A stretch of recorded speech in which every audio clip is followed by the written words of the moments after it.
चालणार नाही. हो रे पोरगी जर उशिरा आली ना तर नऊवार साडीतली आई म्हणायची इकडे ये ग, इकडे ये ग, का ग उशिरा आली. पोरगी म्हणायची बरोबर आहे. आई म्हणायची थोबाड फोडेन, काल सावली तिथं होती. आईला घड्याळ नव्हतं पण पोरगी किती वाजता येते हे कशाच्या खुणा होतं. आज रविवारी पोरगी शाळेत जाते, असू शकतो 10 तास, पण त्याला दप्तर नको. बरं हा 10 तास दुसरीच्या मोटरसायकल भरतो कुठं.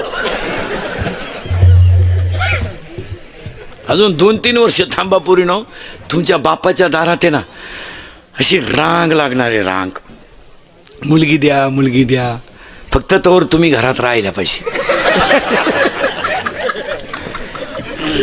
नाही तर रांग लागायची अंगणात आणि तुम्ही सापडायच्या धबधब्याखाली, काय उपयोग नाही महाराज.